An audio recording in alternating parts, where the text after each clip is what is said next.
Now, I get asked all the time, what would you do, Luke, if you were in my situation? So that's exactly what we're going to try and cover in today's video. And we're going to be talking about what would I do if I had $100,000 in a deposit and a job with $100,000 of income. Now, I'm going to apply this to my personal situation. So say I had no property and I was just starting out and I had this $100,000 deposit and I had a day job that was paying $100,000 passive income. That's the point of view I'm taking in this scenario.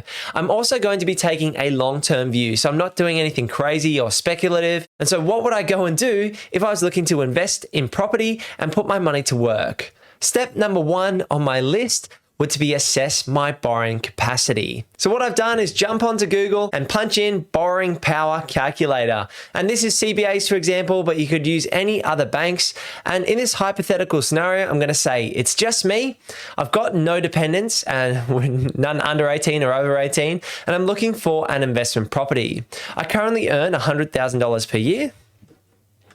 And my expected rental income, just for the purposes of this video, I'm going to say is $450 per week.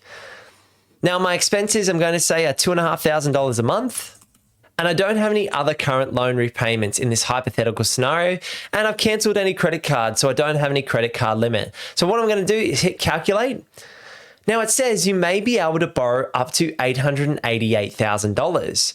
And it's giving you an indicative rate of, say, 3.59%. for an extra investment home loan over 30 years. So that was step number one. I had a $100,000 deposit and $100,000 income. What this means is CBA saying I can borrow up to $888,000. Now, I might not actually use all of that limit.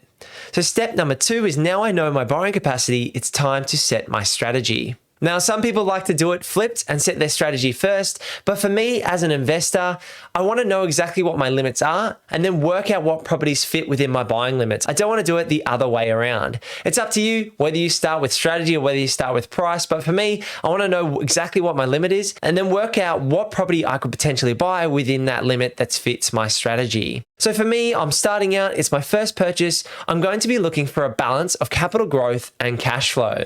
Ideally, I'm looking for a property that has value add potential. I might not be at this point in time where I can actually use that value add potential because I've got relationships, study, work, there's other things that get in the way, but I want to be able to pull that lever at some point in time to potentially add value by, say, doing a renovation or adding a granny flat or developing the property. So there's some value add I want to be able to draw out of that property. And on the flip side, I want to make sure it has some cash flow. So I punched $450 a week into the calculator. That was just a rough estimate.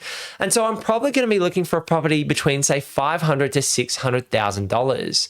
Now, that might mean I have to pay some lender's mortgage insurance because I only have a $100,000 deposit. In this hypothetical scenario, I'm looking for a property between $500,000 to $600,000 with a balance of capital growth and cash flow. So now I understand my price and I understand my strategy. It's time for me to dive into the suburbs. Now, how do you find the right suburb for you? Now, of course, the easy thing to do is to start ruling out all of the things you don't want in a suburb. So you might want to avoid areas that are noisy, that have major train lines, main roads, thoroughfares, noise pollution from airports or high schools. That's exactly what we do as buyers agents here at Purpose Property. We rule out all of those red flags locations, and then we should be left with a smaller list of properties that potentially meet our buying criteria. After we've ruled out those properties with major red flags like fire, flood, landslide, those noise pollution, the main road issues, we're then looking at smaller criteria like aspect, like elevation, like walk scores and transport and infrastructure and schools within those zones. Based on all of this information, I'll be picking 6 to 10 focused suburbs. So I know my borrowing capacity. I know I want to buy a property with cash flow and growth at around that $500,000 to $600,000 mark. And so I can buy in Greater Brisbane at that price point, or I could buy in a major regional location. I want to be sticking to major locations and I don't want to be looking at small country towns. The reason is I want a large amount of infrastructure, I want a large amount of jobs, and I want the area to be growing and to have long-term potential for growth. The other thing is I also want multiple industries. I don't want to be a one-horse town like a mining town, for example, where if that industry collapsed, property prices and demand could potentially fall out of the market. So I could be looking at Brisbane, Adelaide, Perth, or any of the major regional locations, and then I would be narrowing down to 6 to 10 focus suburbs. There's a bunch of demand supply data that you can look at. You can look at limited land supply. You can look at vacancy rates. You can look at days on market. You can go a lot more detail than all of that, which we don't have time to get into in this video, but you get the idea. We're looking for areas with that limited supply that have that owner-occupier appeal and are going to be in demand over the long term. So I've narrowed down to those 6 to 10 suburbs. Now it's time to secure the deal. So this means negotiating with agents, trying to haggle on price if it's a private treaty, or bid at auction if it's an auction scenario. For me, it's important to set your walkaway price in both situations, whether it's a private treaty or whether it's an auction scenario. Know exactly what you want to walk away from the property for and not pay $1 more. As you start the journey, you could be a bit cheeky and potentially throw out some offers there that aren't necessarily at market value and see if anything sticks. But you also don't want to waste your time or the seller's time. So make sure you're putting reasonable offers in within 5% or 10% mark of the property, and you're looking to create win-win situations. You want to get a deal done, they want to get a deal done. So don't throw out crazy offers that are a couple $100K below market value. Be reasonable. You can also throw in some of those cheeky offers, 10% below market, but read the room, read the situation, and make sure you try and create a win-win situation for both parties. If they are looking for a quick sale and the property does need a little bit of work, okay, maybe you can get a larger discount than you typically would. But if the property is ready to go and it ticks a lot of your boxes, don't be afraid to pay towards market value and to pay a reasonable price for the property because you're looking to hold it over the long term. Now, what I would typically do is I'd probably use about a 13% deposit. So let's say I was buying a $500,000 property. So the deposit on a property of $500,000, I'd be using $65,000 on my $100,000 deposit. Now, then you also need to account for closing costs.